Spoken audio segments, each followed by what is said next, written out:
It's a new year and a new chance for you to make a fresh start with your compliance. For we're going to be bringing you a daily tip, strategy, or idea that you can use to improve your program. Here's your host, Tom Fox, the Compliance Evangelist. Welcome to day 31 of 31 Days to a More Effective Compliance Program. Today's topic is using a root cause analysis for remediation. The 2020 update to the evaluation of corporate compliance programs reemphasized the need for both performing a root cause analysis, but equally importantly, using it to remediate your compliance program. It stated, a hallmark of a compliance program is that working effectively in practice is the extent to which a company is able to conduct a thoughtful root cause analysis of misconduct and timely and appropriately remediate to address the root causes. It went on to state what additional steps a company has taken, quote, demonstrate the recognition of the seriousness of the misconduct and the acceptance of responsibility for it, and the implementation of measures to reduce the risk of repetition of such misconduct, including measures to identify future risks. You should begin with the question of who should perform the remediation. Should it be an investigator or the investigative team, which was a part of your root cause analysis? Jonathan Marks believed the key is both independence and objectivity. It may be that an investigator or investigative team is a subject matter expert and is therefore more qualified to get the particular recourse.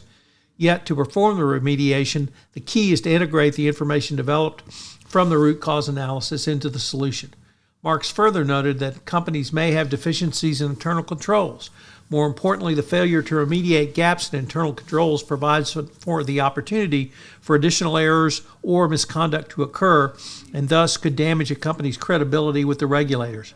By allowing the same or similar conduct to reoccur, finally, with both the 2020 update and the FCPA corporate enforcement policy, the Department of Justice has added its voice to prior SEC statements that regulators will focus on what steps a company took upon learning of the misconduct and whether the company immediately stopped the misconduct and what new and more effective internal controls or procedures the company has adopted or plans to adopt to prevent a recurrence. Under the 2020 update, from the regulatory perspective, the critical element is how did you use the information you developed in a root cause analysis.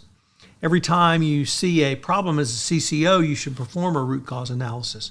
Was something approved or not approved before the untoward event happened? What was the harm done? Why or why not? Why did the system fail? Was it because the person who was doing the approval was too busy? Was it because people didn't understand? In answering these questions and other questions which you have developed through your root cause analysis, you can bring real value and real solutions to your compliance program. The key, that is, after you have identified the causes of the problems, you consider the solutions that can be implemented by developing a logical approach using data that already exists within your organization. Identify current and future needs for organizational improvement. Your solution should be reasonable, step-by-step process, and one which can confirm the results of another. Focusing on the corrective measures of root causes is more effective than simply treating the symptoms of the problem or event, and you'll have a much more robust solution in place. This is because the solutions are more effective when accomplished through a systematic process with conclusions backed up by evidence. When you step back and consider what the Department of Justice is trying to accomplish with the 2020 update, it becomes clear that the DOJ expects from the compliance professional. Consider the structure of your compliance program and how it interrelates to your company's risk profile. When you have a compliance failure, use the root cause analysis to think about how each of the structural elements in your compliance program could impact how you manage and deal with risk. We're going to have a quick word from our sponsor, and then we'll be right back with the 3 key takeaways from today.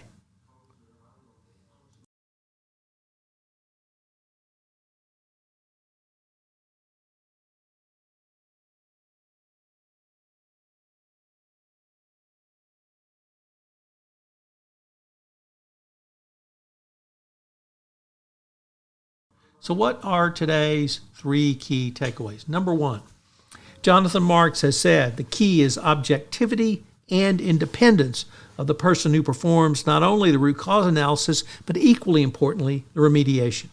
Number 2, the critical element is how did you use the information you developed in the root cause analysis? Remember, it's not simply to perform a root cause analysis, it's to use that information in your remediation and be able to demonstrate through documentation how your root cause analysis ties into your remediation. And number 3, the key is after you've identified the causes of the problems, consider the solutions that can be implemented by developing a logical approach using data that already exists within your organization. This is Tom Fox again. I hope you have enjoyed this full series on 31 Days to a More Effective Compliance Program. I certainly have enjoyed presenting it and bringing it to you. This information came from the update to my Compliance Handbook, which will be the 3rd edition to the Compliance Handbook, the single best one-author volume for the design, creation, and implementation of a best practices compliance program. It will be released by LexisNexis in probably Q2 of 2022. So if you'd like more information on how to design and create an entire compliance program, the Compliance Handbook is without a doubt the best book for you.